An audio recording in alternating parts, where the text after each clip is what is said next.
नमस्कार, बहुत बहुत अभिनंदन। दर्शकों, विभिन्न प्रकार के शुभ योग कुंडलियों में होते हैं और साथ ही अशुभ योग भी होते हैं। तो आज हम एक शुभ योग के बारे में बात करेंगे जिसका नाम है वसुमती योग।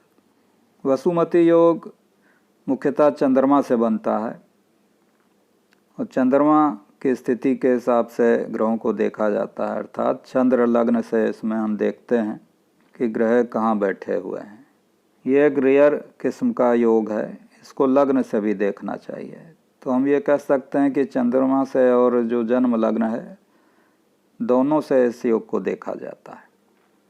अब यह योग किस प्रकार बनता है, तो यदि हम चंद्रमा से देखते हैं तो चंद्रमा को छोड़कर जो शुभ ग्रह हैं जैसे कि बृहस्पति, बुध और शुक्र, ये यदि उपचय भाव में बैठे हों, उपचय भाव मतलब तीसरा भाव, छठा भाव, 10वां भाव और 11वां भाव, तो इन जो उपचय भाव हैं इनमें यदि शुभ ग्रह बैठा होगा तो वसुमती नाम का योग बनता है। यदि हम लग्न से देखते हैं तो वहाँ पर जो शुभ ग्रह होते हैं तो उसमें बृहस्पति, शुक्र, बुध के अतिरिक्त चंद्रमा भी आ जाता है। चंद्रमा भी एक शुभ ग्रह है, लेकिन अगर शुक्ल पक्ष का चंद्रमा जो होगा वो शुभ ग्रह कहलाएगा और कृष्ण पक्ष का चंद्रमा जो होता है वो पापी ग्रह में आ जाता है।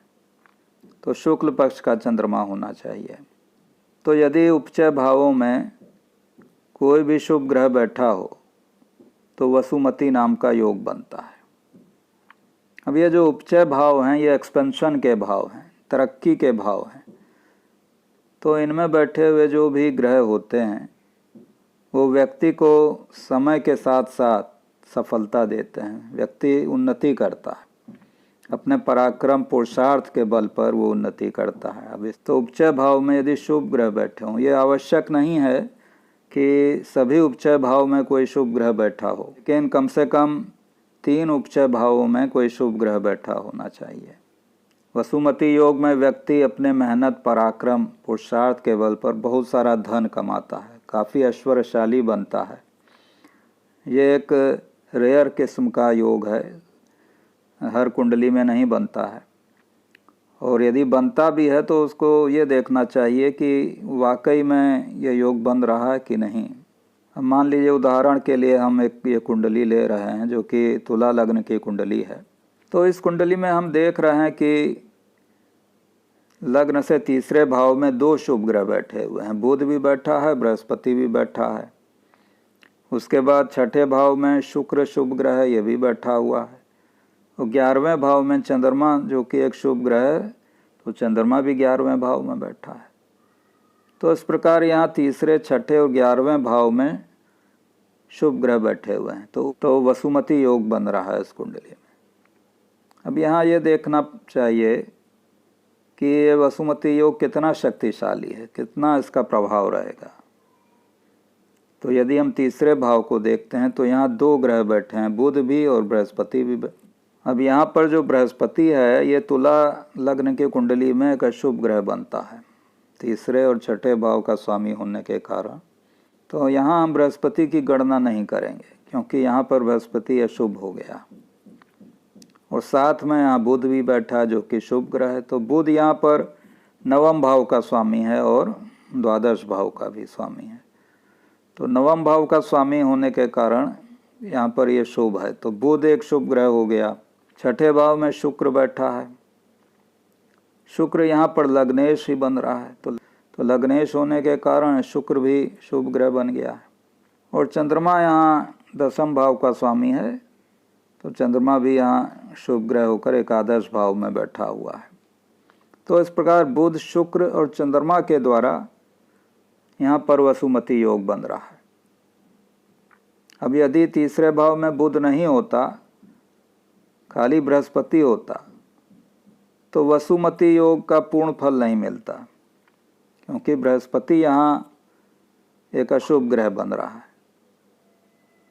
तो एक तो ये हमको देखना होगा कि जो भी शुभ ग्रह हैं वो कुंडली में भाव के अनुसार शुभ बन रहे हैं कि नहीं। भावों के अनुसार उनको शुभ होना आवश्यक है। दूसरा हमको ये देखना है कि बल क्या है, जो ग्रह बैठे हैं वो कितने बलवान हैं।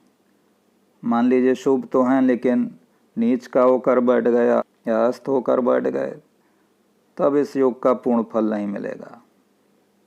तो हमको ये देखना है कि जो ग्रह बैठे हैं क्या वो अपनी राशि में बैठे हैं या उच्च का होकर बैठे हैं। नवमांश कुंडली में उनकी क्या स्थिति है वहाँ पर देखना पड़ेगा। तो यहाँ हम देख रहे हैं कि बुध बैठा हुआ है तीसरे भाव में, एक अपनी शत्रु राशि में बैठा है, तो ये उतना बलवान नहीं हुआ। शुक्र जो छठे भाव में है ये उच्च का होकर बैठा है, तो शुक्र यहाँ काफ़ी बलवान स्थिति में है।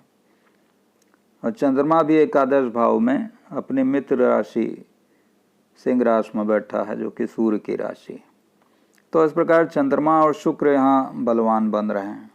तो इस प्रकार हम कह सकते हैं कि यहाँ पर वसुमती योग जो बन रहा है इसका प्रभाव रहेगा अवश्य। ये अपना पूर्ण प्रभाव नहीं देगा, लेकिन फिर भी चूंकि शुक्र छठे भाव में बलवान है, चंद्रमा भी बलवान स्थिति में है, तो इसका प्रभाव मिलेगा इस जातक को। तो ऐसा जातक काफ़ी यश नाम कमाएगा, धन के मामले में काफ़ी प्रगति करेगा, काफ़ी ऐश्वर्यशाली होगा अपनी लाइफ में, जैसे जैसे जीवन में ये आगे बढ़ेगा। छठा भाव और जो 10वां भाव है अर्थ त्रिकोण का, 10वां भाव से चूंकि हम करियर को ही देखते हैं, तो विशेष रूप से धन से संबंधित ये भाव हैं। तो इनके द्वारा जब वसुमती योग बन रहा है तो धन के मामले में और ऐश्वर्य के मामले में काफ़ी शुभ फल देता है। और इनमें बैठे हुए जो शुभ ग्रह हैं उनके प्रभाव से व्यक्ति मेहनत करता है, पुरुषार्थ करता है और जो जीवन में ठान लेता है उसको पाकर रहता है। तो इस प्रकार वसुमती योग काफ़ी प्रभावशाली योग है। तो आशा है कि आपको ये वीडियो पसंद आया होगा। यदि वीडियो पसंद आया तो कृपया लाइक करें, सब्सक्राइब करें। धन्यवाद।